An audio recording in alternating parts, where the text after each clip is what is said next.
Hi everyone, and welcome to Teams for Legal. In this video, we'll be looking at the architecture and compliance part of Teams. When you create a team in your environment, in the background the Microsoft Office 365 group is created, and several items within your Office 365 environment are connected to that group. For example, you have planners, OneNotes, mailboxes and wikis that are part of your team and secured by that group. Previous session, we also discussed that some items that you might connect to your team are not managed by that Office 365 group. For example, if you connect cloud storage to Google location or Google Drive or a SharePoint location, these items are still standalone secured items and should be managed and maintained individually. The same goes for apps that you might connect or document management systems that you might connect via web pages. They all have their own security and should be managed and maintained individually. Apart from that, we also need to consider the architecture limits of teams. So for example, a tenant can have 500,000 teams and each team can have 200 channels. These are public channels, so it means that they inherit the security from the parent team. Apart from that, each team can also have 30 private channels, which can have individual security. You need to be aware that if you plan to use private channels, that Stream, Planner and Forms are currently not supported within private channels, and that will probably change in the near future. So if we're looking at an architecture that typically has a client, a matter and a collaboration room item, an environment has a client has one or multiple matters, and optionally a client can have external collaboration involved. So this might be a scenario that we architect for a small or medium environment. Each client will have its own team.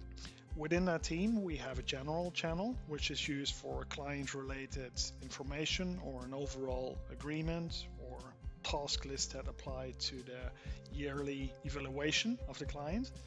And we have a matter channel for each matter that this client does. That matter inherits security from the client, so that means that you can have 200 matters per client, all inheriting security. If you want to have private matters, meaning the confidential cases that do not apply the same security as the parent team, we'll use private channels for these cases. You have to consider that there is a limit of 30 private channels within that client.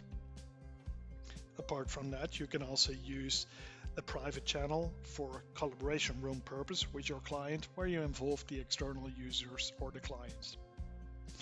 If you have a broader environment and these limits do not meet your needs, you can also decide to go with a team for each client and use the general channel for all clients related information. You can also then create a team for each matter and again use the general channel for all communication around that matter and all information and documents connected to that matter. And you can do the exact same thing for collaboration rooms. You can just turn up a team for a collaboration room, use the general channel and collaborate on documents, on tasks, on any kind of information that you would like to store inside that channel.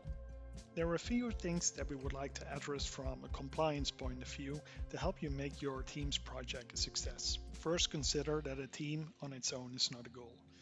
A team is a tool that can be used to answer specific needs of your business. Consider it as a folder in your file system or a site in your SharePoint environment or a workspace in your legacy DMS system. It's not a goal to create a team. A team is a tool that you use to address a specific need. So to avoid chaos in your team's environment, you should think of the purpose of your team. What type of teams do you have? And when do you decide to create a team? Ensure that IT is involved and ensure that IT is in fact the owner of the teams and can control security at the point where somebody is ill or leaves the firm. Ensure that IT is part of the teams that you create. Are you considering to invite externals? Ensure that at least everybody understands that externals are involved in this team and externals are participating. So the post that they make inside this team might end up with externals as well. If you go with a lot of teams, you might understand that the left-hand side of your team's interface can become challenging for navigation purposes. It's what we addressed in previous movies. Apply proper naming conventions to help people understand the purpose of the team and the team that they need to go into. For example, you could use specific prefixes or icons to make people understand if this is a team that has only internal people or also external people involved. If you're archiving, at least consider when you're archiving a team and what happens to the information inside the team. Especially when you involve externals, consider that these externals might still be using that information while you decide to archive that team. So integrate a proper process around archiving and closing of cases. Thank you for watching. If you would like more information, visit our website teamsforlegal.com, where you can also subscribe to receive notifications in case of any new videos or any updated information. You can also reach out to us via info@teamsforlegal.com if you would like a personal demonstration.